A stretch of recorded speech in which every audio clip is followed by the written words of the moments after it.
Yeah, Let's thanks do for it. coming on. You start us off, Shannon.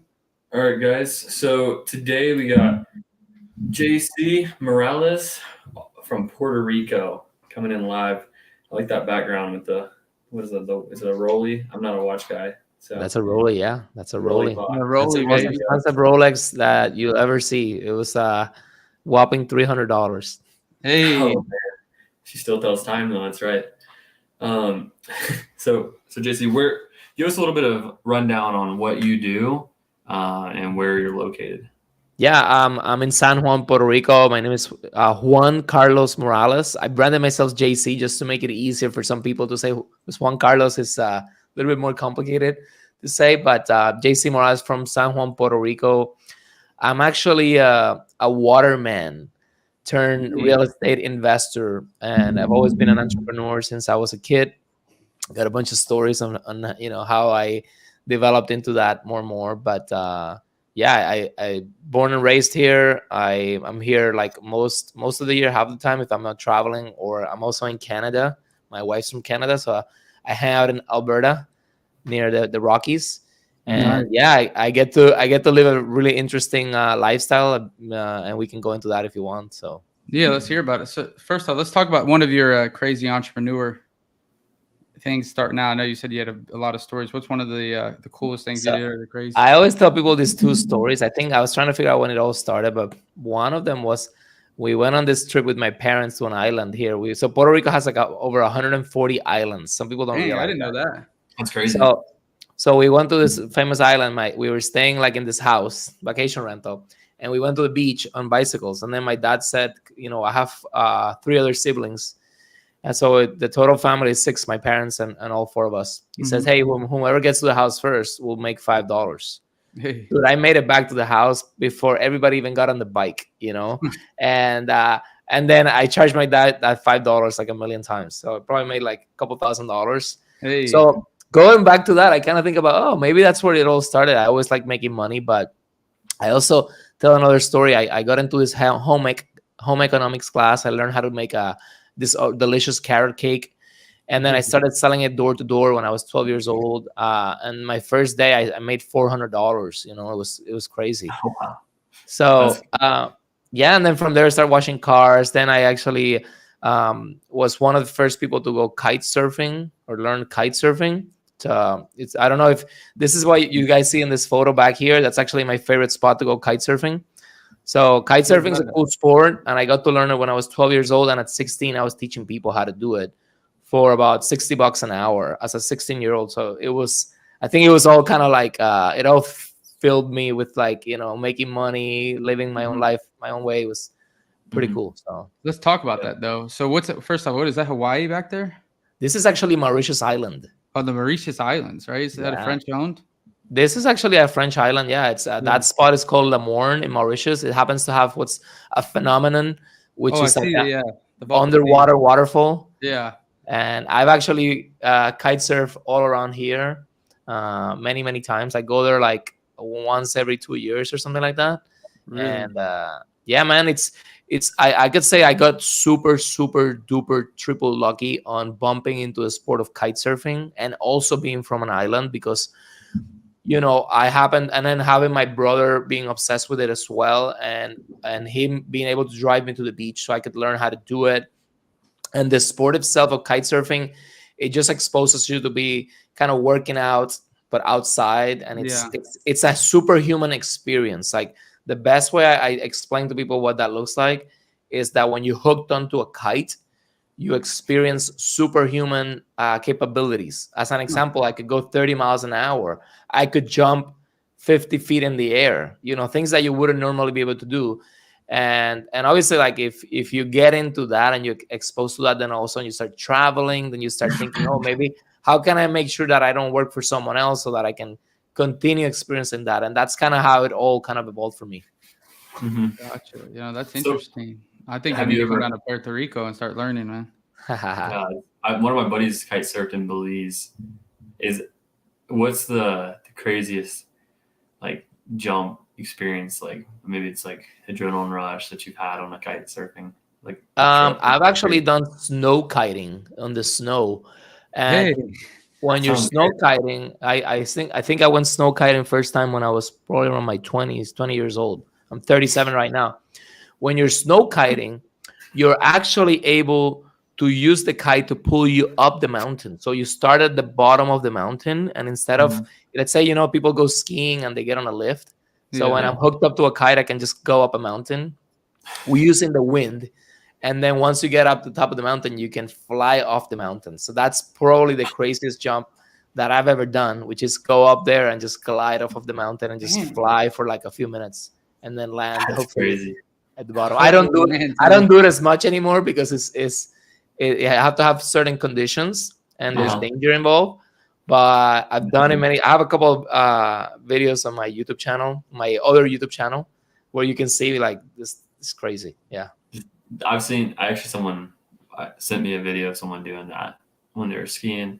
It's just unreal. That's crazy. I watch some people snow kiting and doing this glide sometimes, and even I've seen people doing it on the beach, and I'm just like, man, some of them are just not safe, but if you know how to do it, you can do it. So that's right. It's like one step below wingsuiting, like something like that. I mean, I think wingsuiting is definitely like really hardcore. But I don't know. I think kite surfing to me is, I've done a lot of crazy hardcore stuff, but to me it's normal because I've been doing it since I was a kid. So it's like, oh, it's not a big deal, Yeah, for sure. So tell me this: I saw in one of your videos, I was following you since we talked. Who, tell the audience here and people that are watching this, I saw that you met someone special through it, like someone very famous that you had some private conversations with them. Yeah, so like as I said, when I was 16 years old, I started teaching kite surfing, but I started doing it at 12 years old. So I already had 4 years of experience then. Because it was a new sport. Okay, so just to put it in perspective, it's almost like when the internet started, right? My brother's telling me like, you should tell them about Alaska. You're late, dude. I already told them about that. So when I got into kite surfing, I was one of the first 100 people to do it in the world. Okay. So then I got really good at it. At 16, I have a guy coming up to me on the beach and say, hey, dude, can you teach me how to do it? Then I start teaching the guy. Then the word spreads. Before I know it, I'm like hiring somebody to help me because I went 40 days straight teaching 8 hours a day. God. After between school and like weekends, my lips had blisters. I was dehydrated. I was burned. Yeah. That's why I look a little bit older than my age too, because I was like on the beach every day. And then I got so good at it, I started teaching. I built up a school. At some point, I had 10 instructors working for me, like almost full time. 1 year we made $500,000 teaching kite surfing, as a 20-year-old. So then what happened is one of my students happened to be the daughter of the prime minister of Tortola, which is one of the British Virgin Islands. She was organizing this event in the British Virgin Islands. There's a very famous billionaire. His name is Richard Branson. And Richard Branson happened to learn kite surfing. He's a daredevil. He's done a lot of crazy stunts. So he learned kite surfing. He got obsessed with kite surfing. And then he gets this great idea of doing what's called the BVI Kite Jam, which is, it was an event where they were pairing rich people that wanted to learn how to kite surf with celebrity instructors and I wouldn't say celebrity instructor, but it was like really like well-known instructors and also professional athletes. So it would be almost as if you could go hang out for the weekend with your professional athlete, your favorite professional athlete, or the best coaches. So somehow they picked me as one of those coaches. I ended up going to this event. It happened to be 2 years.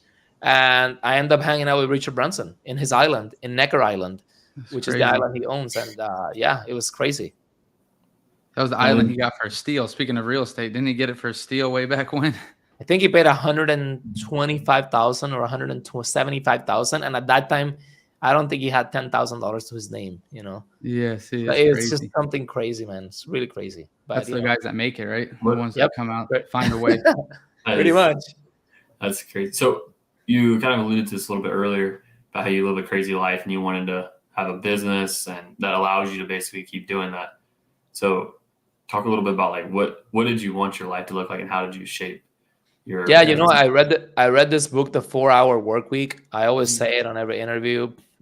It resonated with me so much And for people that haven't read that book, it essentially talks to you about how you can design your life. So even to this day, sometimes I tell my buddies, my wife, my brother, some people, I'm like, man, I feel like I have cheated life, honestly. Like I can tell you, when I'm in this place for like a month, Cheat code. I'm literally living here on this beach, which is not even the beach where I'm from, for a month, staying there, kite surfing every day. I believe it 100%. And it all started by me reading a book about it, and where he talks about eliminating stuff and making decisions based on the life you want, you know? And that's what I did. I essentially looked at, okay, what does that look like? First, I have to be financially free. So what does that mean? Well, it means you have to know how much your monthly expenses are. It says $3,000, and then you have a business that makes that much, and then you're financially free. So then I was like, okay, it's pretty simple. Why don't I just do that? And then I made my passion into a business.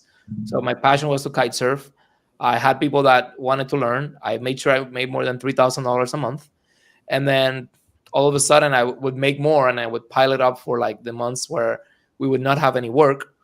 And then I just started like experiencing all these trips and all these things. That what was crazy is I got lucky to be in proximity to a bunch of millionaires that were my students, right? Like learning how to kite surf today, it's like $150 an hour, and you go there for like a 3-hour session. So you're dropping $500 on a class, you know. Back then it was like $200, still a good amount of money. So I got exposed to them, and I realized that some of these guys had all the money in the world, but they didn't have the time. So this is what Tim Ferriss on the 4-Hour Workweek, he says that this is called the new rich. So then there's rich with money, and then the new rich is the one that actually has the time. And if you think about, you know, all the things that you hear of people when they're saying, hey, I'm doing this so I can have more time with my family and all that stuff. Mm-hmm. I think of like, if that life hasn't happened to you yet, you know, where you have kids, you have all these commitments, you haven't gone into crazy debt, you can design your life for sure. And I can tell you, back then, there was definitely not as much information as there is today, and so many resources. So if anybody's like watching this and they think that that's impossible, I actually defy you to maybe reevaluate and see if you know, if there's any way that you can design your life. Yeah, I think that's big. Chandler, go ahead. Yeah, one of my best friends actually hasn't worked. Literally, like yesterday was his 1-year anniversary of quitting his job like a year ago. He's got like 9 syndications that he bought while he was doing a W-2, and like he's just been traveling South America and Europe for like just doing whatever he wants for the last like year. Isn't planning on stopping anytime soon, just because he's like, why would I? you know what's crazy? What's crazy, and I'm sorry to cut you off, but when you said Europe and South America and stuff, dude, that's the thing. People don't realize living in the US or even Puerto Rico, it's like 10 times more expensive than some of these places. Like, yeah. South America, you could get a dinner with an appetizer, entree, dessert for like $7, and it's like the best food you've ever had.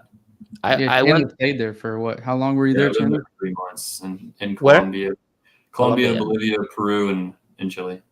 Yep, there you go, man. Like I've been in Argentina. I've had like a filet mignon with red wine for like $3-5, and I'm just like, I'm looking around like, what? I've been to Bali. In Bali, I've stayed there for like a week in this like awesome hotel with my wife. We had massages. We had all this. Then when I got the bill, $236 for 7 days in this like private villa, I'm just like, what are we doing here? Like, what's going on? It's crazy.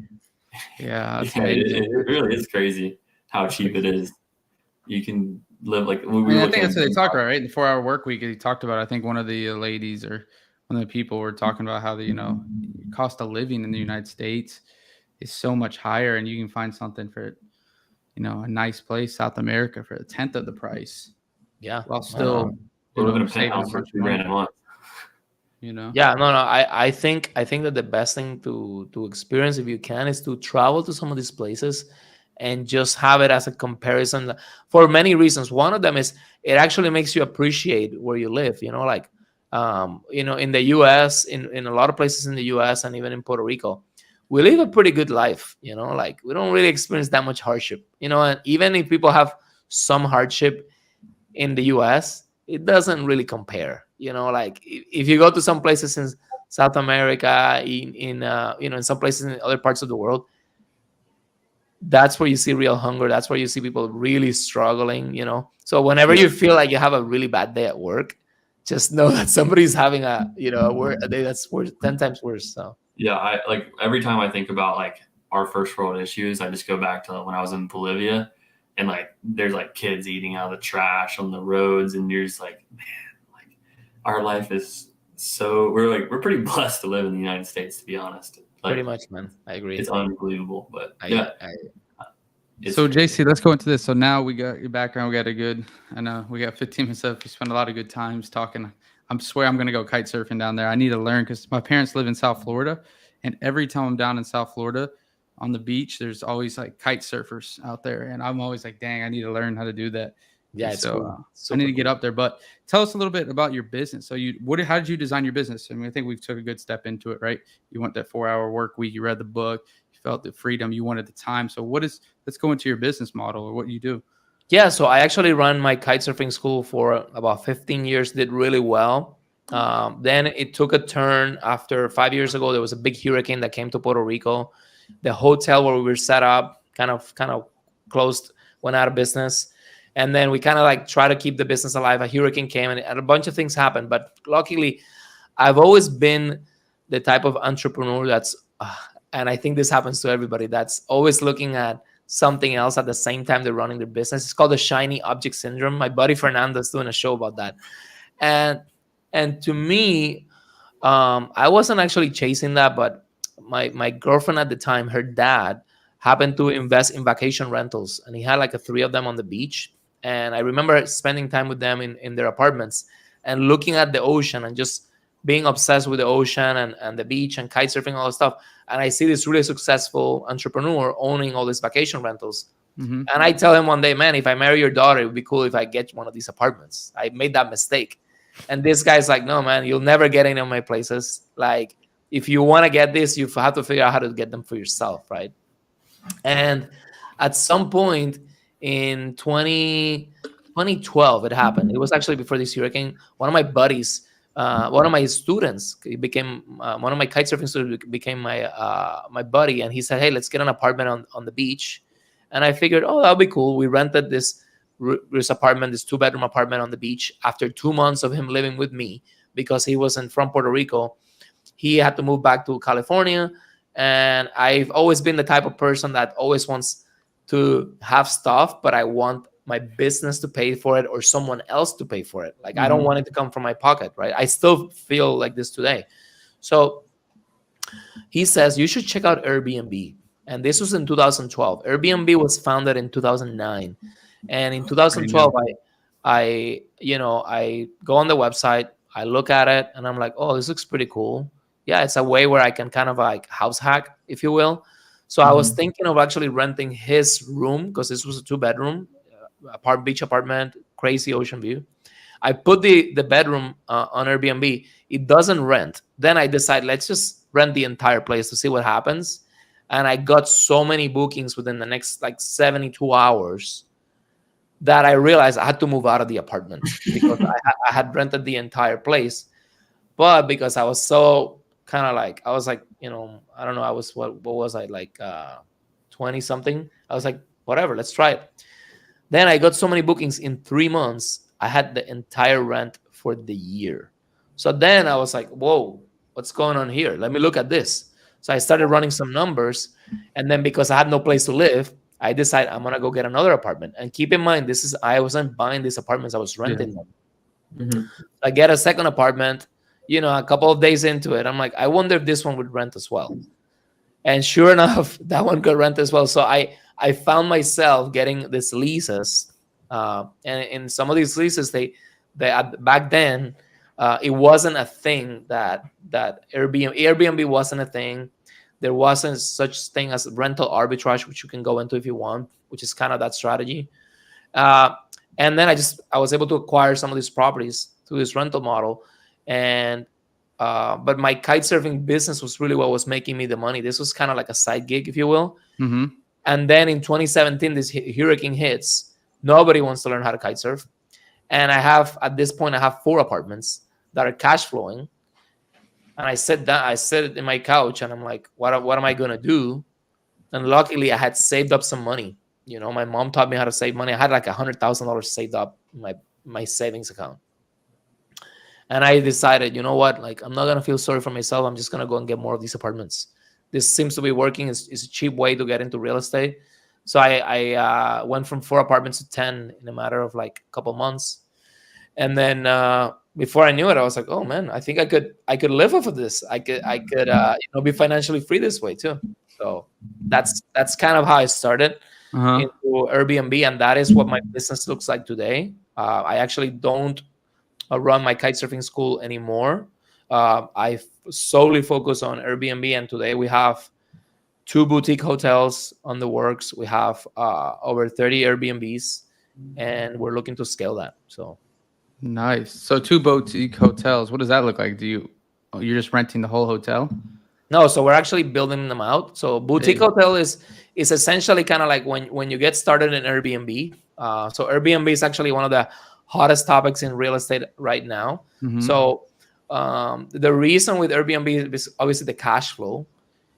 Is the main reason, right? It's not necessarily like everybody's excited to do more work, right? They're more excited about making more money.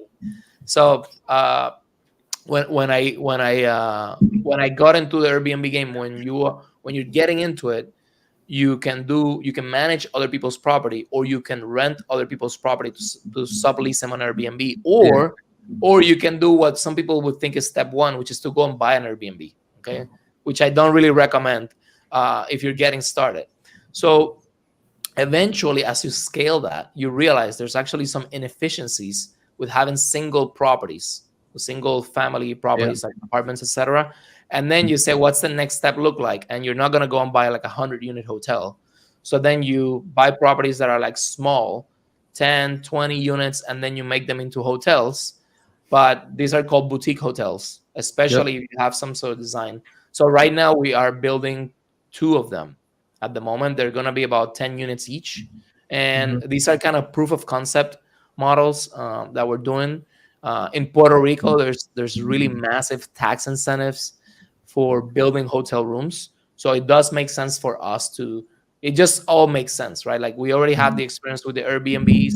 I actually studied hospitality, so I didn't say that before. That's my background. I studied hospitality. So it all kind of makes sense, like how Airbnb took me now to the boutique hotels, and I'm already starting to think about how can I buy like a Marriott or something like that, Hey, full on Marriott. Yeah, like the boutique hotel, is it gonna be like tiki hut styles, or what are you gonna looking to do with it, or is it? We have 2 concepts. So the first one is like an ultra luxury boutique hotel, and that one has like marble flooring, like it's designed by interior designer and all that stuff. And it's in a neighborhood where there happens to be like large houses available for rent, but they're like, to rent the house is like $2,500 a night. So what we wanted to do is we wanted to say, hey, if you want to stay in that neighborhood, but you don't have $2,500 to rent the house, you can rent a room in our hotel for like $160, $180, and it's like really nice, But it works really well for like couples that are looking for like a particular experience where they don't want to be in like a big hotel where they kind of feel like whatever. Yeah, exactly. So that one's going to be a little bit more luxury. The other one's going to be more like an urban, kind of like a little bit hipster. So it's kind of cool when you do this small hotels. You can kind of do them small, do them different, and see what works, and then you can scale that. So yeah, that's pretty sweet. So what is like the design, like construction process? I mean, I don't know what stage you're in of like doing the project, but like what is the starting and getting this off the ground, like a development of a boutique hotel look like? Yeah, I could go hours into it, but essentially the smartest way to go about it is that why are you doing it? Like this is the main question that you have to ask yourself. So for us, it's because we're looking to scale, right? So there's a pain point behind, which is like, hey, doing one property at a time, one apartment or one house at a time is cool, but it loses some scale. Then if you're renting somebody's property, if you're doing rental arbitrage, you're kind of at their mercy, versus if you own the thing, then all of a sudden you can actually create your own process, create the experience for the guests that you really want, versus sometimes when you get an apartment in a condo or in a building. So that's the why, right? The why is I want to build it my own way. I want to provide a particular experience because I think people will appreciate it, right? Then the process to build it is you decide, am I going to design it myself or am I going to hire experts? So obviously we all start with thinking that we can do everything ourselves. And then you realize that you suck and there's other people are actually a lot better than you. So I'm in the process right now where I'm just figuring out what do I think I'm good at.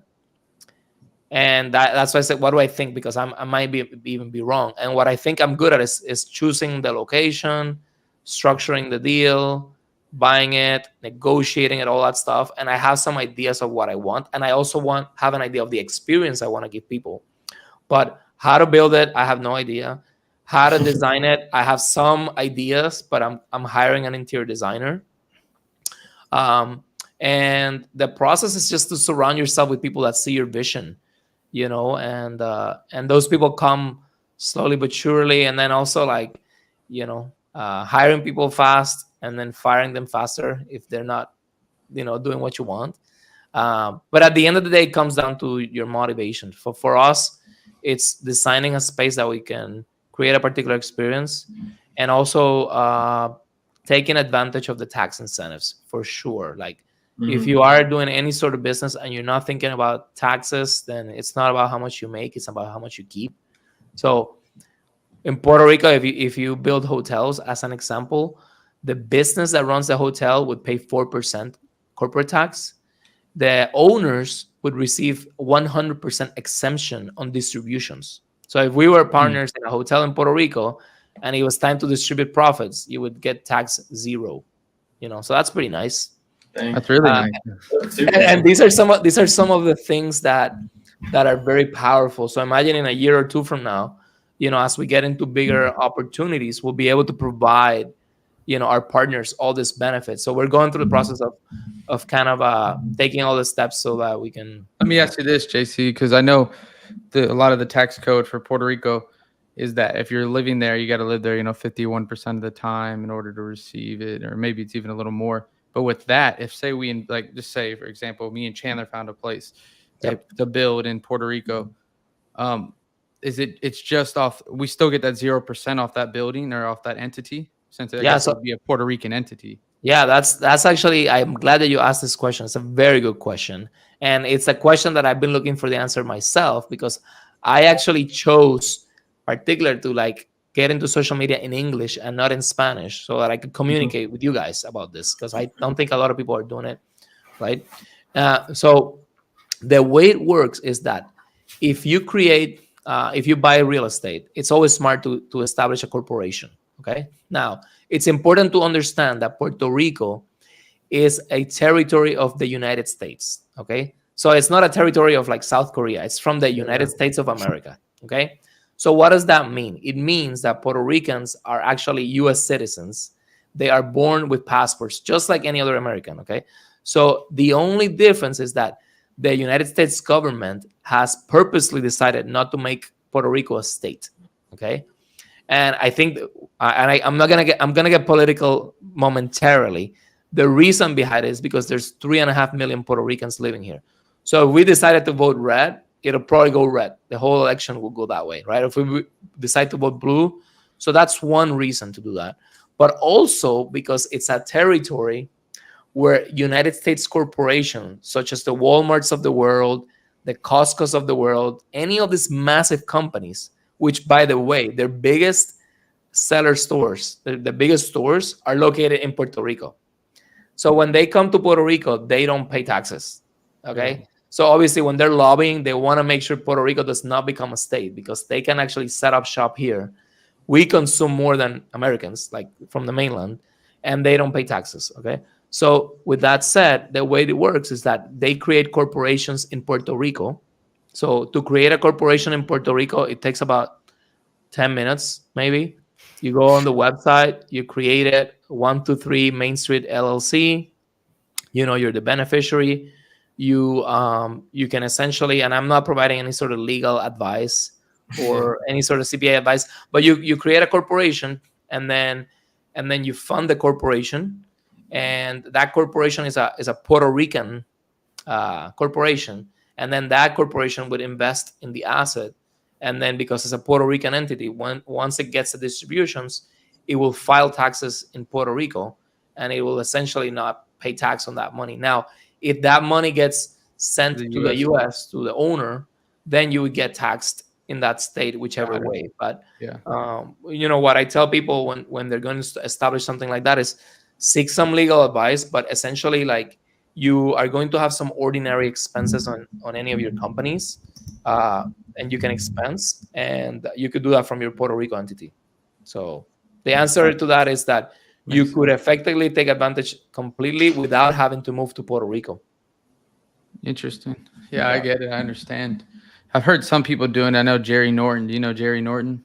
Of course I know him. Yeah, I see you have the TTP t-shirt, the Talk to People t-shirt. Yeah, I got it from Brent. I was on his podcast one time. Oh, that's awesome. Yeah, I love those guys. They're amazing. Yeah, so I know, I'm sure you probably ran into him a couple times talking about that. I haven't met Jerry Norton yet, but I watch his stuff. It's incredible. He moved to Puerto Rico because he's actually taking advantage of a different section of the law, which is he's exporting services. So when you're doing as a corporation, that's one thing. But when you are actually as an individual and you're exporting services, so exporting services would be like a consulting gig. Like, let's say if you're a lawyer or whatever, that's one way to do it. Or the other one would be if you're like a trader. A lot of traders that do like commodities and crypto and all that stuff, they move to Puerto Rico and they move from here, and then they, on their personal taxes, they would pay 4%, which is wild, super wild. But Jerry Norton, that's what Jerry Norton's doing, Interesting. Yeah. No, I mean, there's definitely a bunch of loopholes there. I wouldn't say loopholes; they're designed. No, their design is, it's essentially what I said. Like, the U.S. wanted to keep a place that they have control over, where they could have a tax haven, but under the control of the United States. That's essentially what it is. So they're very well aware of what's going on here. Oh yeah, they know. They designed it that way, right? And dude, have you guys ever been to Puerto Rico? I never have. No, St. Thomas, but not Puerto Rico. So this is what I always tell people. Okay, so when you come to Puerto Rico, this is where do you guys live? I live in Colorado. Okay, I live in Atlanta, so. Okay, so I was just in Atlanta. It's cold right now, and it was rainy. Puerto Rico is always 85 degrees and tropical. The food is fantastic. The people are super hospitable. They speak English, and they're very friendly, super safe. And when you come around Puerto Rico and you land in the airport, right next to it, there's a very famous beach. And it's a bunch of buildings, so it feels very urban. It feels a lot like Waikiki Beach in Hawaii. Yeah. So it's very urban. The moment you get here, you're like, oh, this is not what I was thinking it was. Yeah. So all of a sudden, it just, that's why people get confused. So once they get here, they realize, oh, Puerto Rico is actually not that far away. Flights are very inexpensive. Somebody was telling me, oh, I can't go to Puerto Rico because I need a passport. I'm like, no, you just need your license, man. It's like it's too far, or it's too far away. I'm like, the plane does all the work. You don't have to fly the plane yourself. You just sit down. Anyways, the point is that I think if you haven't been to Puerto Rico, you're crazy. That's the first thing I think about, and you'd be shocked with how what a good place to come and the opportunities that are here. For sure, yeah. No, I want to get out there. I'm going to Europe for 3 months, but after that, I want to hit some tropical islands. Chandler's more of he's a snowman. I like the beaches more. Which part of Colorado are you from? I'm from Georgia, but like not Atlanta, but like close to Atlanta. But I live in Denver, but I was just in Jackson Hole and Big Sky, Montana, skiing for the last like couple weekends. Dude, you could be a snow kiter. We should make you into a snow kiter. You could be snow kiting. You could save so much money on lift fee. I know. Well, yeah, on the passes, right? So I just snow kite up to the top. Actually, me and my friend were talking about we wanted to learn how to do it, so I need to pay you. That The first time I went snow kiting, it was at the Dillon Reservoir in Colorado. Oh, really? Mm. Yeah. Yeah, and then I went to Breckenridge, and I stayed in Colorado for a month. And Uh-huh. I've snow kited Colorado a couple of times. I've been to Jackson Hole. Jackson Hole was the first time I went to ski when I was 16 years old. That's a in tough Wyoming. mountain. I would imagine that Jackson Hole is a great place to snow kite because it's super steep. Dude, Jackson Hole is amazing. It's Yeah, I love it. really amazing. It was really, great. really amazing. Yeah, It's crazy. it was a phenomenal place. But yeah, So- I mean, that's one thing I liked about Medellin, Colombia, is the weather was perfect every day. It was literally like 78 to like 65. The only bad thing is that the women are not very good looking. In Puerto Rico. Colombia. In Medellin. Oh, really? They're Just okay. kidding. Chandler's like, what's going on? He's like, Okay, buddy, you're He's like, what is he talking about? I'm Yeah. joking. I'm joking. you gotta be careful out there. I mean, hey man, maybe you got a different taste with the Puerto Rican women. I don't know. So you guys are in wholesaling? Yes. We're mostly Yeah. wholesaling, yeah. So I have some Airbnbs. I have 3 of them. I'm actually trying to move some Airbnbs down in South Florida. I got Oh, a really? 1031, so I'm buying them, but I'm gonna try to move them down to like Palm Beach area, Palm Beach County. Okay. We'll do some Airbnbs, at least a couple down there. But yeah, we wholesale mostly. Goal is to be doing about 3.5 million this year gross. Wow. Net around 45%. So what are you guys seeing right now? Is there any difference on how you guys were doing your business like last year versus now?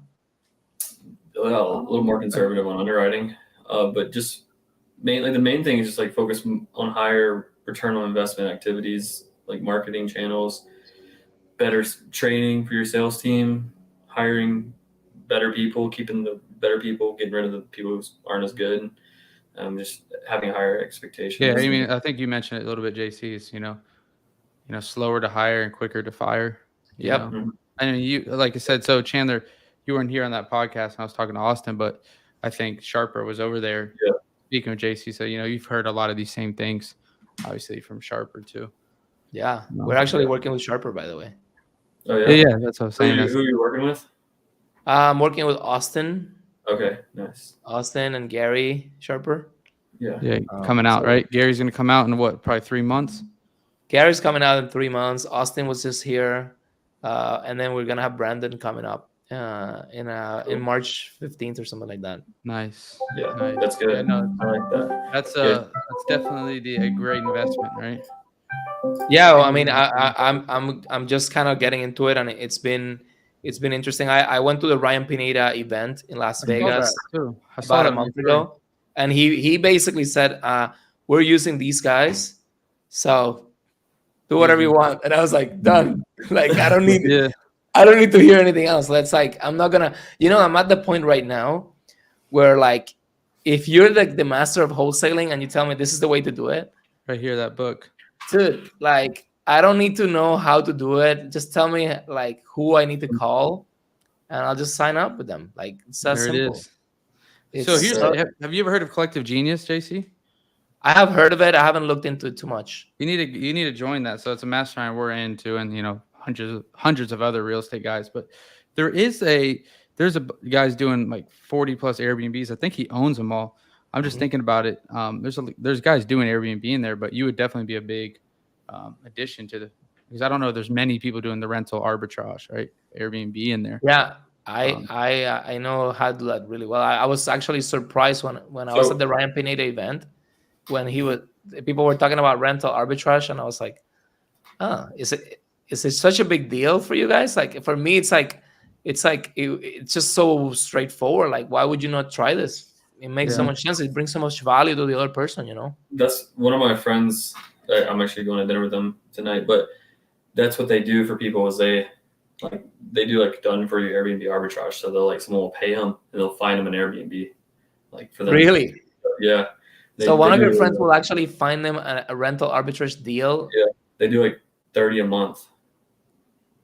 That's crazy. I've never heard of this before. Talk to them. I can connect you with them, but let's connect. I wanna talk to them. I actually, which states does he work in? The Arizona, like Omaha, Denver, basically all the major like hot U.S. metros. Really? So they collect the upfront fee from like, front fee like from 10K, 10K upfront. then they find them an Airbnb in like 30 to 45 days, and then the person like qualifies for it. That they pay for all the person who they find it for does all the work, right? Yep. And then they catch like a back end of like a design, like an interior designer like fee or whatever. But yeah, it's pretty good. It's a pretty good model. How much do they charge for this? $10K, and then they charged the client, I think it's like $3 a square foot for the design, something like that, $3 or $4. That's not bad actually. So they'll charge $10,000 to get them the deal, and then they'll also like do the design for like whatever it is per square foot, and then you basically have like a turnkey Airbnb rental. Yeah, exactly. And you just have to put the money up basically. And then how many years do you have the deal for?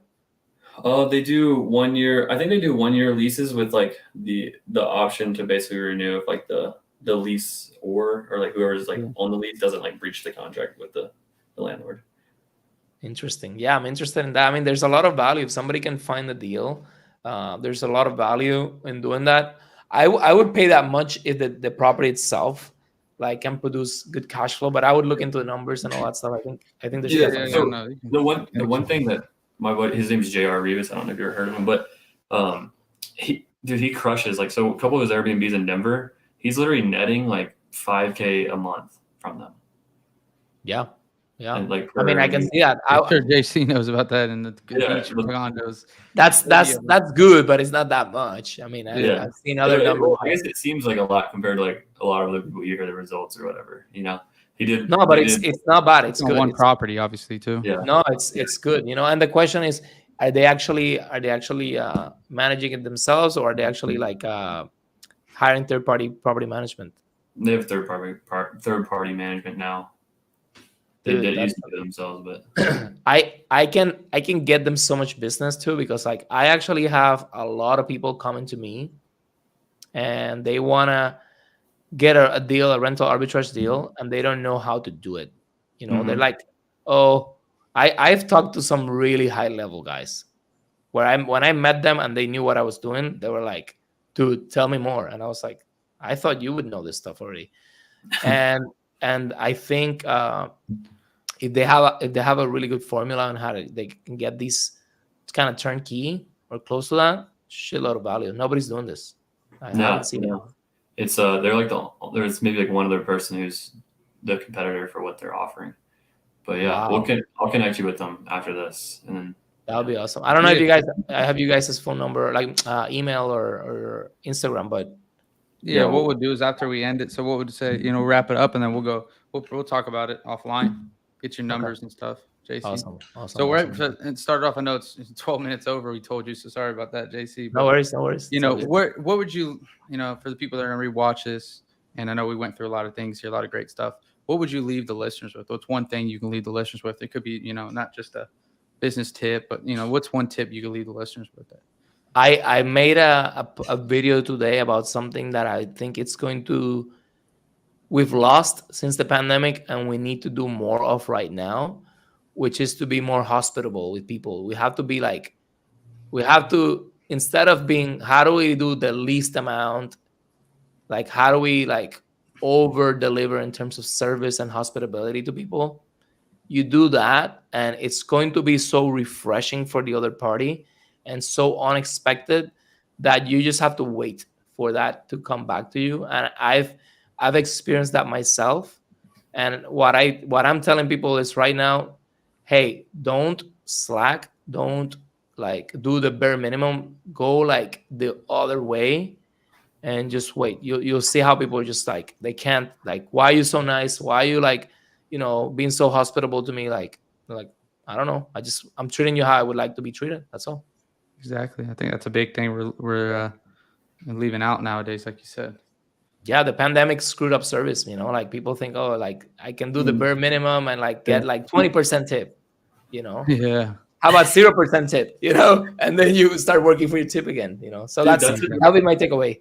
I like that. That's another thing. Actually, in South America, tipping is not normal there. You're not. Yeah, a lot of places outside the U.S., right? Which is crazy. No, in the U.S., you go to get a coffee, and then they swipe the POS.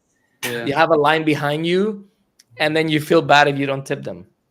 It's like 20, 25, 30%. I'm like, yo, what? I'm like, who came up with these numbers? Exactly. Like, while you're at it, why don't you put a 1,000% tip? You know, ridiculous. Yeah, might as well. Crazy. But thanks again, JC, for coming on. We appreciate it, and I love the value you brought.